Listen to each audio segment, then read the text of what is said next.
Today, my guest is former WWE developmental talent. He's been an actor, a trainer, a bodybuilder, you name it, he's done it. Mr. Smooth Tommy Sway. Tommy, how are you, sir? All right, how you doing, Brian? It's really nice to be here. Thank you. It's kind of cold where I'm at now, so I'm not looking forward to that. But other than that, I'm doing good. Where you at? I'm in southern Indiana, so I'm like 40 minutes north of where OVW is. Oh, all right. Northeast Pennsylvania. So it snowed here. I was just outside a little bit ago getting all the frost off the trees so they don't fall over in my front yard. So yeah, I know all about the cold. So, when did professional wrestling come into your life? What made you want to pursue this sport? So I watched it as a kid, the golden era, Hmm. Hulk Hogan, Macho Man, all that. I was really into the tag teams at the time, especially, the British. I was huge on the British Bulldogs and in fact, with the British Bulldogs, we had a pet bulldog named Matilda. So that's how much I was into the Bulldogs. I really liked the Bulldogs and the Heart Foundation. But then as a teenager, I got out of it. Hmm. I was into sports, football, uh, basketball, baseball, played all the sports. And, then by chance, when I was over a friend's house, their little brother was watching WCW with the cruiserweights on. And when I saw them, when I saw Eddie Guerrero, Chris Jericho, Rey Mysterio, all these guys, I was hooked. That's what I wanted to do. I was used to, the kind of wrestling I saw when I was younger. And I loved, like I said, Dynamite Kid. So when I saw that was more of the style coming on, I Hmm. really wanted to get into And how did you pursue getting into it? Because back then, were wrestling it. schools as accessible as they are today? so So it was the early stages of the internet. You would have to search something and leave it on for it to, come up. So when I was searching wrestling schools, by chance, again, when I was watching WCW, I saw that they had the power plant and I was like, wow, I should check out a wrestling school. So I started searching wrestling schools, by website, which again was difficult back then. And I found the Wild Samoans and I was like, wow, one, it was really close to me. And two, I knew, again, like I said, when I was younger, I was into tag team wrestling. And I was like, well, that's the place for me. So, I called and went, and that's that. Everything took off from there. So, how was that meeting the Wild Samoans and going there to train? Because that had to be a little intimidating, I would think.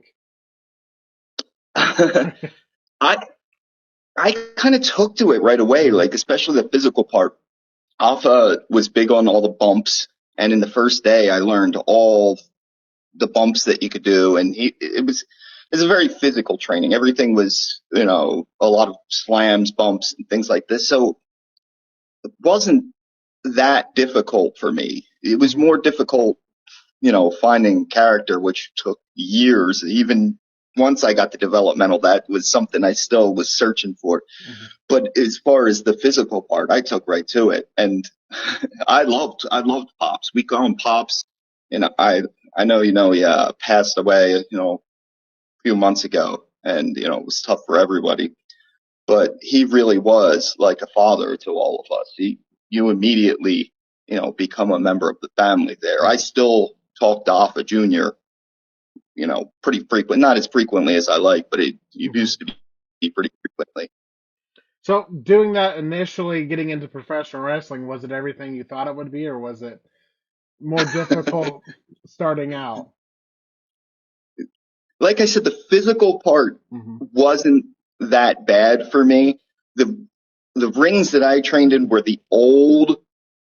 Alpha used to be able to go to the warehouse and get the old, golden era WWF rings, and there's a reason that Hulk Hogan is walking around the way he does. They were really stiff, and that part, but it really did prepare me because when I got in one of those flex beam rings, it was like, when people think it's like being on a trampoline, it was like being on a trampoline compared to the rings that we used to train in.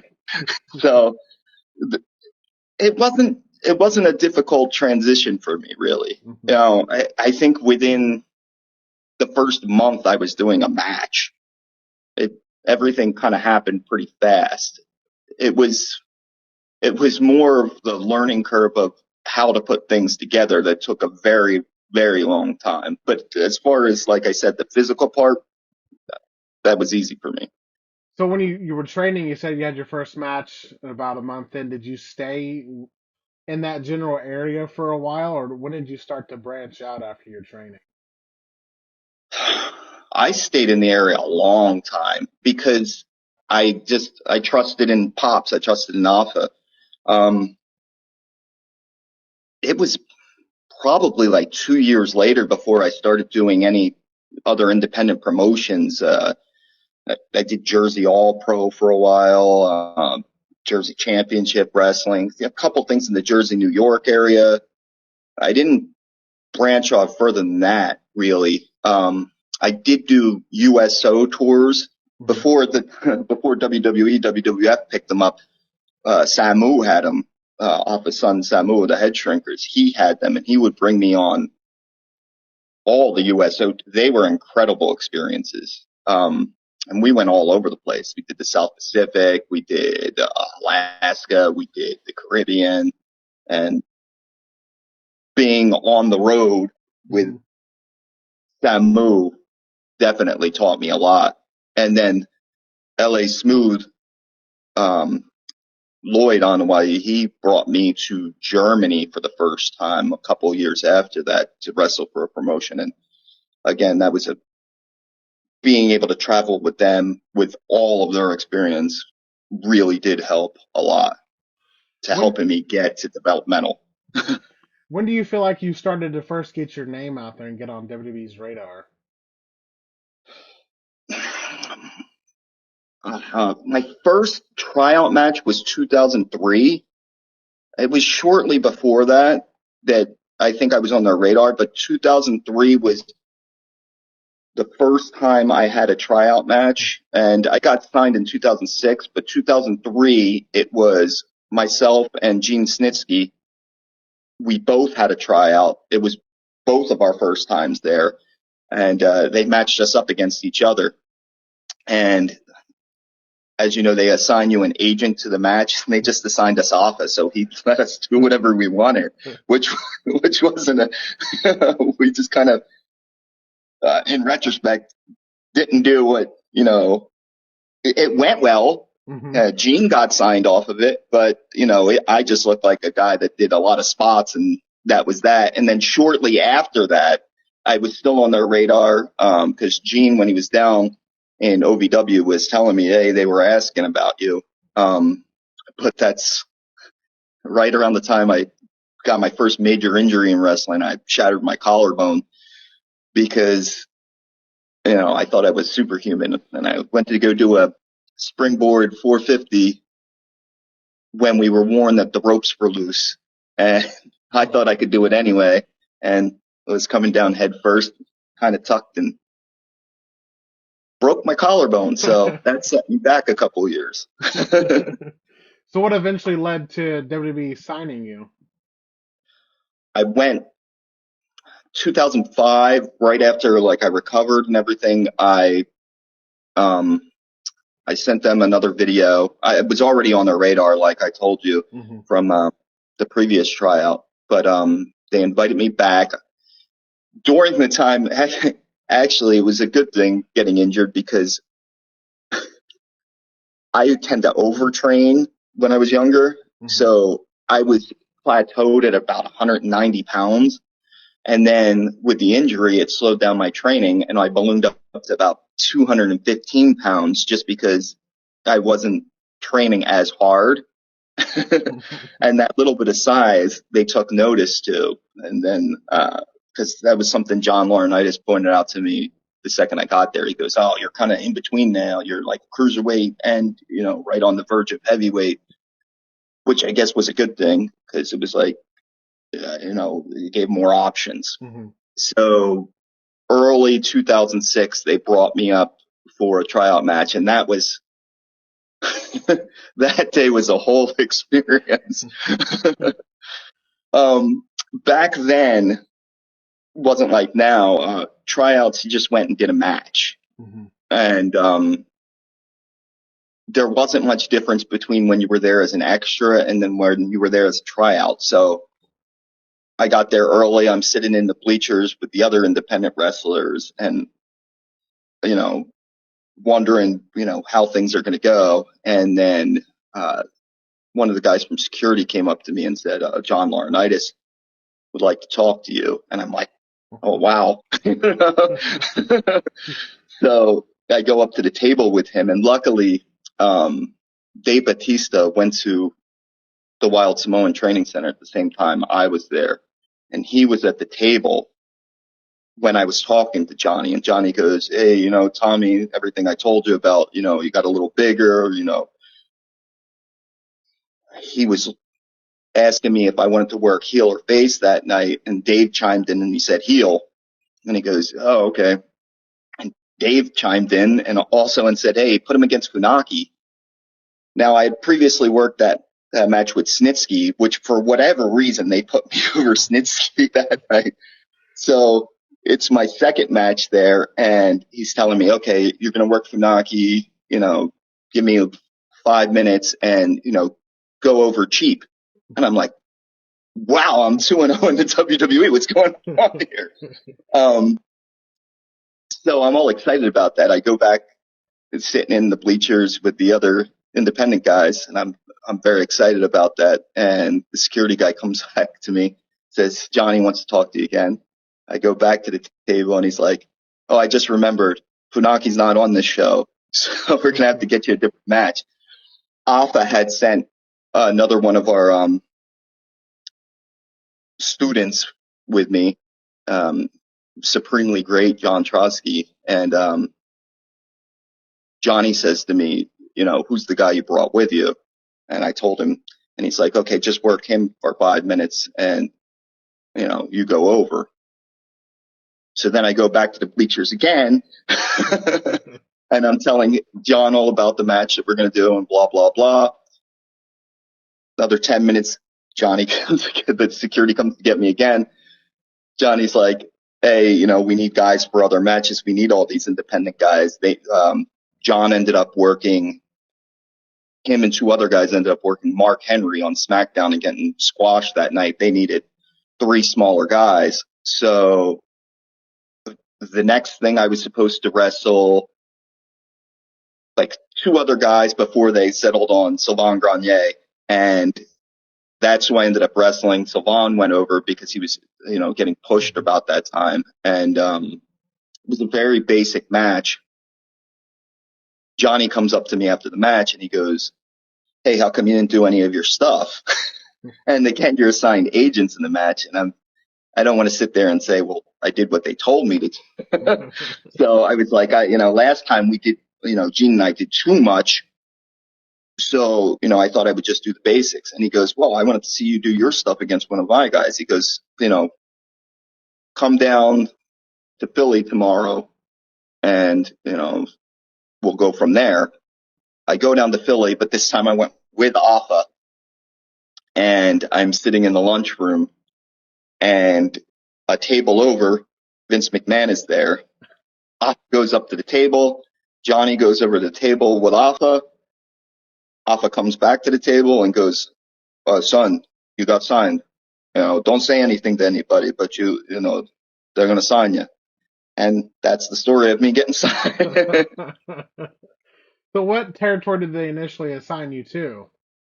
It was Deep South. It was Deep South had just opened up. I got there.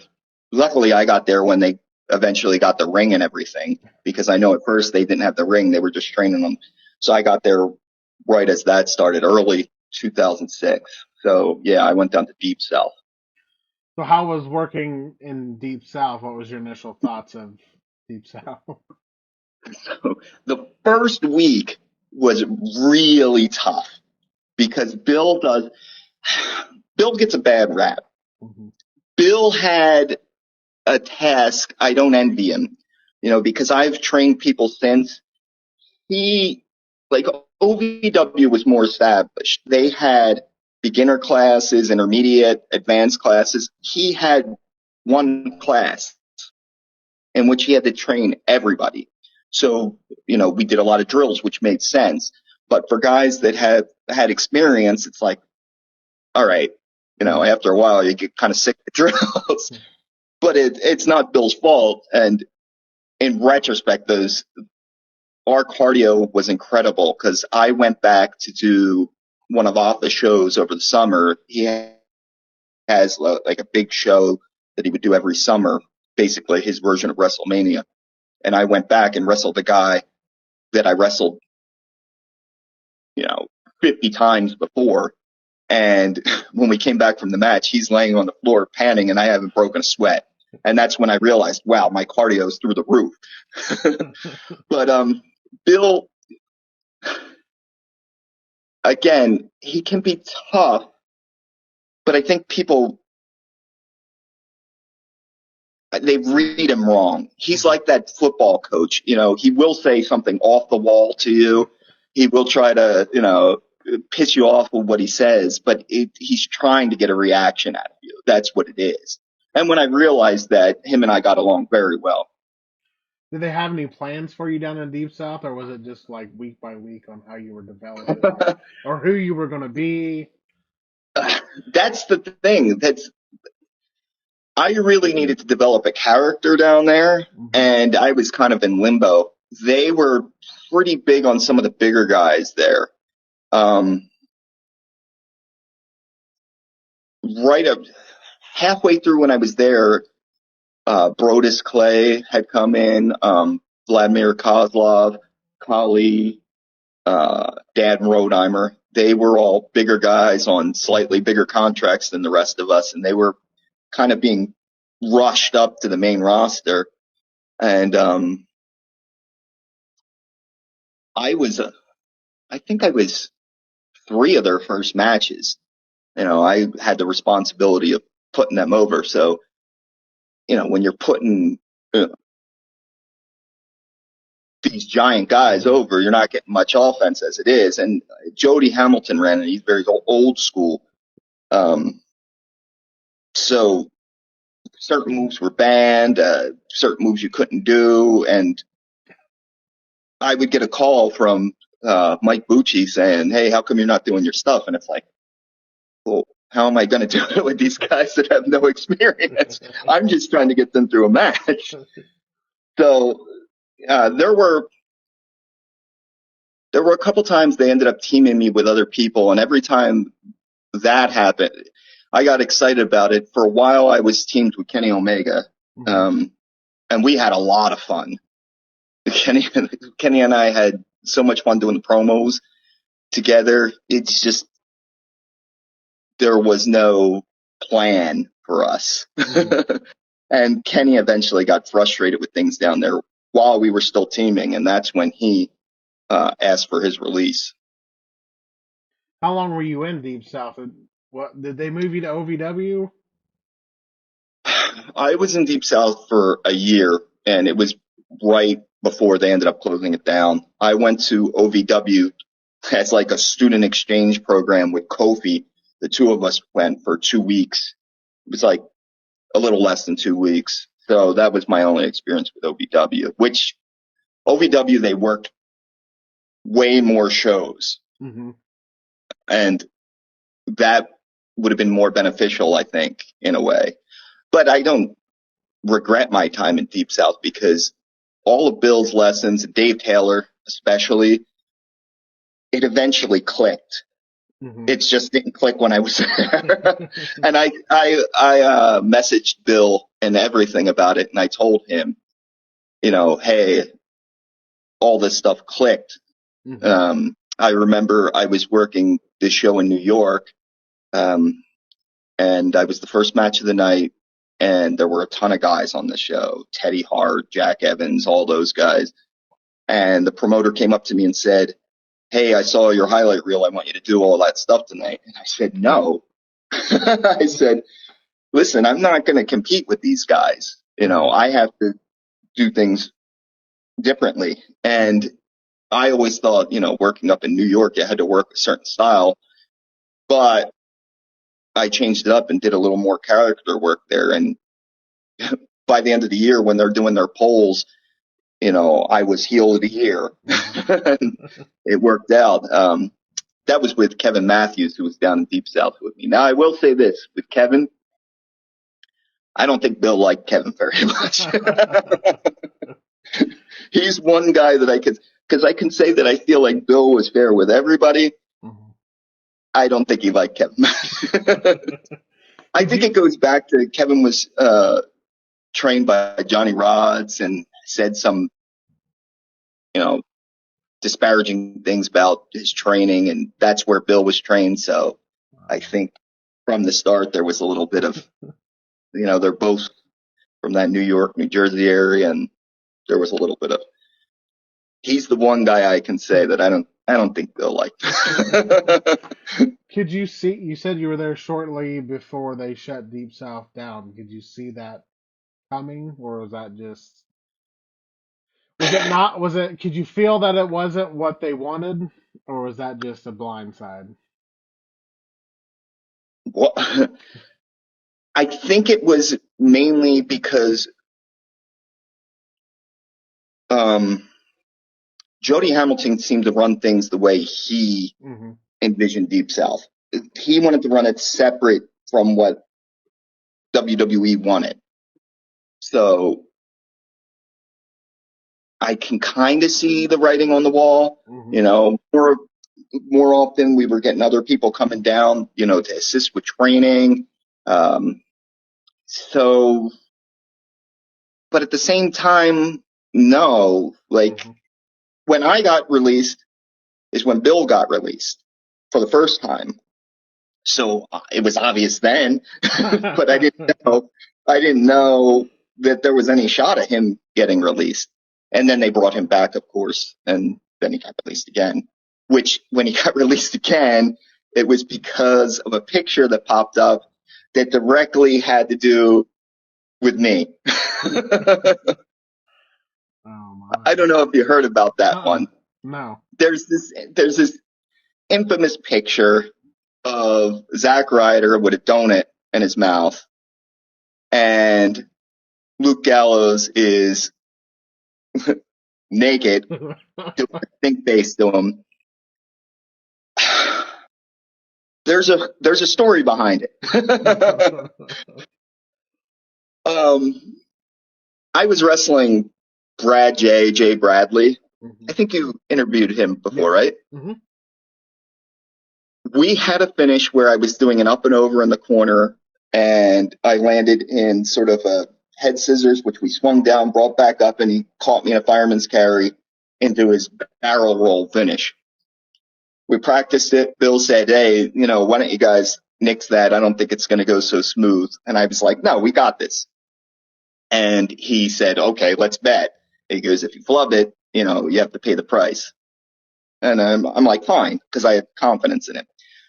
It got a little flubbed where he caught me in the front and threw me to the back. It wasn't a big deal, but it was enough that we had to pay the price. And because I was a body guy, I had to eat donuts the whole time during tape review. Now, tape review for a 2-hour show is like 4 hours at least, which I thought I had. So I bought a bunch of Krispy Kreme thinking that I could, house them, no problem. But about, half a dozen in, I said, yeah, I'm not going to do this anymore. You're not going to do it? You're not going to do it? So tape review day, we would just come in for tape review, and people would want to try to get out early and not have to train that day. And he goes, well, training. So then everyone is like they would try to make a deal to get out of training. And the deal that eventually happened was the stink face with the donut. And then someone snapped the picture, and then like 10 years later, they use it against Bill. But Bill's not the one that suggested it. He just said, okay, if that's what you're going to do, then fine. If that's what it takes to get out. I was just going to train. Who cares? Like I said, at the first week I always felt training was tough. After that, after I got used to it, it was like, let's just train. when it But yeah, there's when your release happened, is it something that you saw coming? yes and no. Like I, I really thought I had more time. Hmm. You're always told to keep your mouth shut, listen, and do as you're told. And I did that. And then it's like, well, how come you didn't do this or that or that? And then the guys that I saw that were getting ahead were the guys that, did open their Hmm. mouth, did say something. There was a period down there where they had MVP doing different gimmicks. He was Antonio Banks, and I think he had to open his mouth and say, wait, they hired me to be MVP. Hmm. And then when he started doing that, he went up almost immediately, shortly after. And when I saw the MVP gimmick, I was like, oh, well, that makes sense, with the whole TO and everything that was going on at the time. It just was like, oh, wait, that's genius. Hmm. It's relevant. How come, I didn't see something like that, but he was perfect for it. And, he did it so, he did it so well that he's still doing it. um, but yeah, the guys that would talk, there was a time to talk basically, Hmm. but at the same time, no, I was out to eat with, Zack Ryder, um, Brian Myers, and another guy who ended up getting released that day. And that guy got the call when we were out to eat and then handed me the phone, which was, it wasn't even on my phone, which was even worse. Hmm. And it was a serious down point because you do the developmental that like at that time it's not like now where they're on NXT and they're Hmm. still getting national exposure. We weren't getting that exposure. But people didn't know about us, so it was back to the indies. Is there any particular moments that stand out more than others during your time in developmental? Um in ring just like I said, the stuff with Kenny was always fun. Um some of my earlier matches, I had a match with Sonny Siaki that I really liked. Um there were a lot of experiences in training. Kenny and I did this one match at one time where we were all over the building because we were frustrated and we were just like wanting to let loose. So we were all over the building and Dave Taylor takes a steel chair and hits me with it in a training match. So, um, but it was the little things. It was, the stuff that the friends that were made. I remember when Zack Ryder and Brian Myers came down, they were the major brothers then for the first time. Um, Kevin Matthews and I were going to play mini golf and we told them to put on collared shirts because we were going to play golf. And then there's a picture somewhere on the internet of all of us, and Kenny Omega going all dressed up to play mini golf. And it was, just little things like that were fun. I got Kofi in trouble his first week because I was bored and a bunch of us decided to play touch football, which Bill says in his book was tackle football, but it wasn't. It was two-hand touch. And, I remember Kofi had to go in the office because it was like, hey, what are you doing? You're not allowed to do these things. But I did say, no, I made him go. So after your release, was professional wrestling something you were going to continue that you knew that you were going to continue to do? Yeah, I didn't lose my passion for it. I went back to Offa's and it was pretty quickly on that he got the call for the wrestler. And because I came back, because I was, former developmental, I was doing all the training. Alpha was a bit older at that time, so I was doing all the in-ring training and he would, relay things to me. So we went to do that. That became the next big thing. At first we trained Nicolas Cage for the movie. That was about a week. Funny story there. After the first week, Nicolas Cage says to the director that, he's going on a vacation, and the director's telling him, hey, you can't go on a vacation now. You're going to forget everything you learned. And he goes, well, I'll just bring the trainer with me.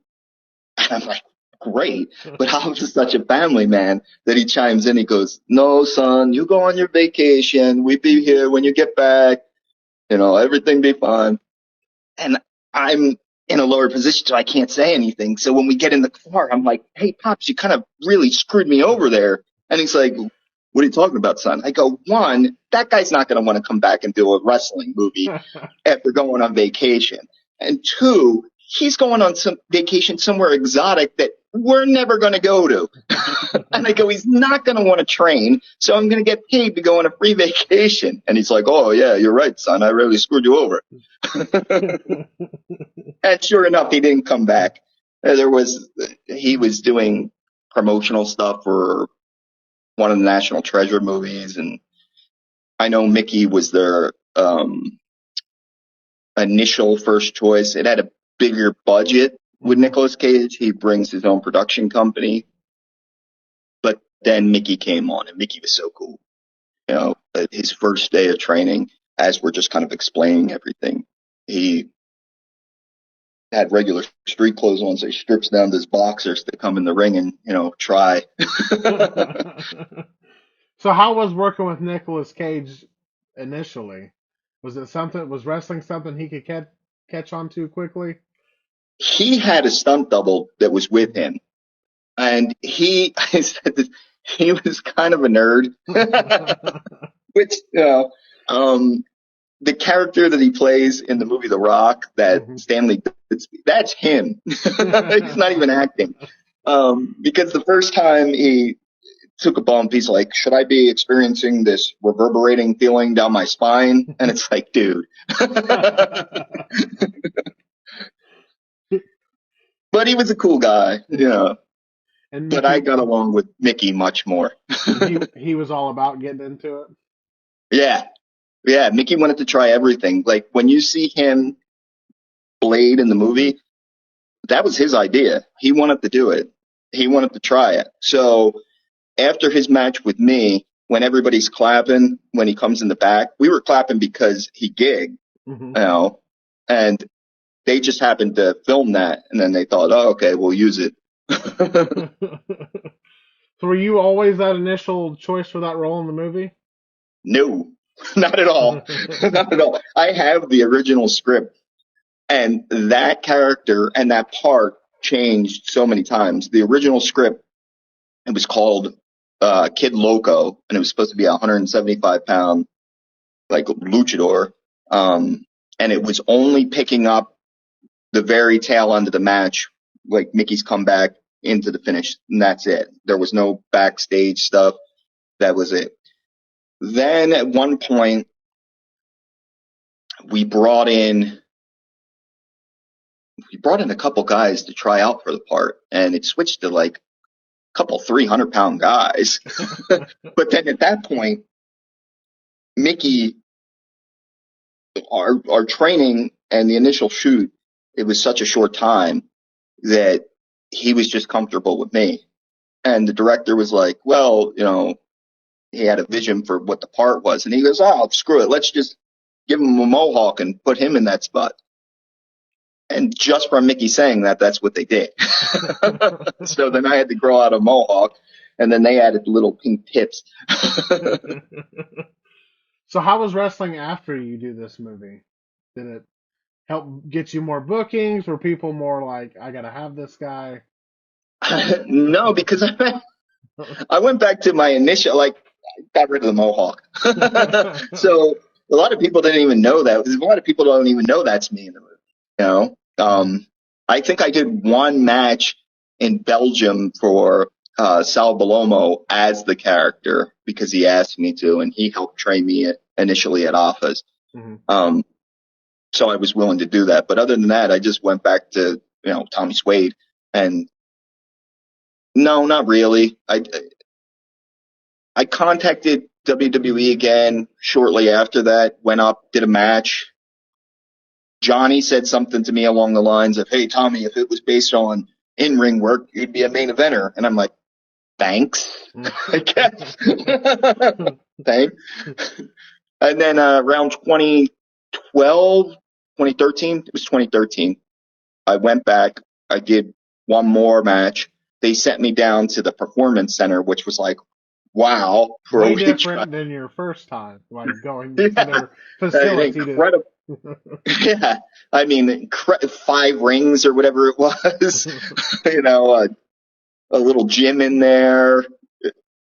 Yeah, it was incredible. Our place had 1 ring, 1 room. There was a little backstage area, and that was it.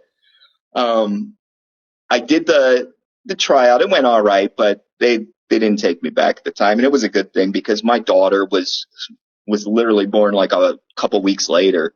So I wasn't going to go back anyway, not Mhm. for developmental. So how's life been since then?